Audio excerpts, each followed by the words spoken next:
What's up, friends? This is Casey with This Rent House, and today we are going to talk about date night and family fun nights with other friends.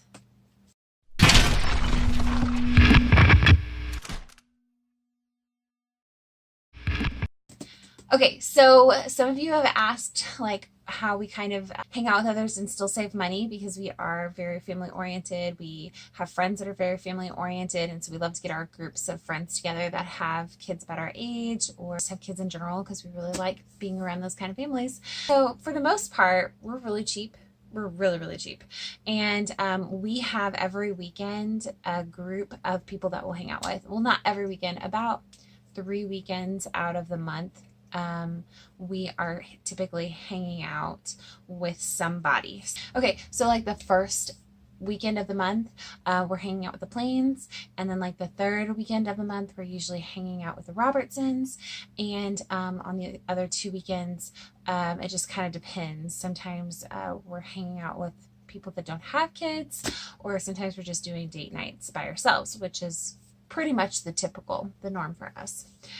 Eric and I learned early on in our relationship how important it is for us to be together and have like adult silence together. But we found it was really, really important for our marriage for us to have that alone time.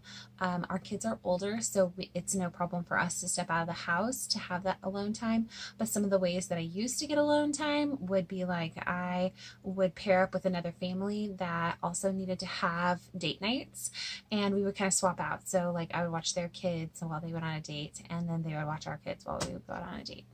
That kind of stuff. And we always had youth group kids do our babysitting for us, which usually turned out to be really fun for both parties. Sometimes not so much. Puking kids and teenagers are just, there's just nothing fun about that. I have some tips and tricks for you guys to be able to still have fun on a date night and still have fun hanging out with your friends in an affordable way. Firstly, date nights need to be put on the calendar, and they need to be like a set agenda. It's like an appointment for you and your marriage, so that it's wonderful, right? Don't skip those date nights, even if it's something simple like, throwing sleeping bags in the back of the truck and gazing at the stars and just talking about the budget and working out your future dreams. I know, really sappy. Other ideas that the husband and I have done that have been super, super fun is we budgeted in $10 for a date night where we each exchanged gifts. We went and had to purchase, and we only spent $5 each. We had to go, we had an hour to do it, to go and shop and find the coolest gift for $5. And we exchanged gifts, and then on a scale of 1 to 10, we had like our own categories of like creativity, like authenticity, beautiful, like that kind of thing. And of course mine was not very heartfelt at all. It was totally luggage tags for Mexico. And his was very kind. It was a piece of jewelry that was black. I absolutely love black. It's just my favorite color. It's very classy and very slimming. He definitely won. Definitely won.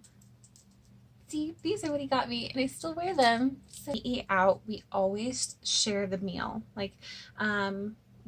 We love Mexican and we love Chinese, and so most of the time share a combo if we're doing Chinese, and then we share like fajita mix or something like that when we go out. I do have a really crazy food allergy, so we only eat at like 2 restaurants out of all the restaurants in our area. They are super careful about my food allergies. Now, for some serious fun with friend nights, I can explain what we do. We love to exchange at different places. So last month was here at my house, so next month will be at the Plains.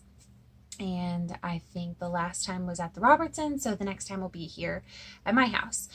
First rule is that everybody brings their own drinks. So if you've got a family of 5, we typically just stop in and grab a couple 2 liters of our favorite beverages and then take that into the house. That's just kind of what we do. Also, like if it's at my house, I still buy 2 liters for our crew because we know what we like to drink. So and then we bring some type of dish, whether it's an appetizer or finger foods to go along with it. And we don't ever have like a full on-course meal. Like the last time that we had game night here at our house with the Plains, We did pulpo nachos, which is actually my dad's nachos. And if I can remember, I will link the recipe down below. And if I can't, hold me to it. I'll post it later.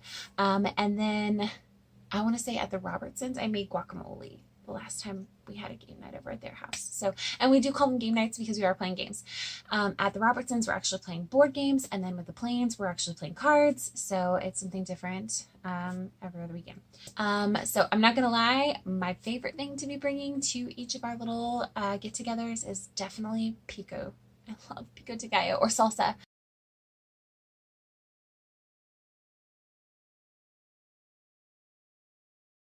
Us, the big saver is that we're only having to bring a large enough appetizer for all of our family. You know what I mean? So we're exchanging different foods and it all turns out and it's great and it's delicious and we have a lot of fun. And cleanup is so much easier when you're not having to do all the cooking. So, shout out to my Plain family. We love you guys. We think you're awesome. Thanks so much for being patient with us and for tolerating us. Nika, you're my girl. All right, guys, so that's all I have for you on our friends and date nights. So spend some quality time with your loved ones, get out there, have some laughs, and do it in a fun and affordable way. All right, guys, we'll see you next week. Spend some time with your quality. Spend some time with your quality. What? So that's bonus. All right, we'll see you guys next week. I'm such a dork. I don't even know what I'm doing. Start at like 6 and we're usually done by 9 or 10, just depending on how long it takes for the boys to lose, and that's a sore subject, so be praying for them. It's really difficult for them. And then now they're like thinking that we're sabotaging the game so that they will win so we don't have to keep playing, and it's like a oh, the drama.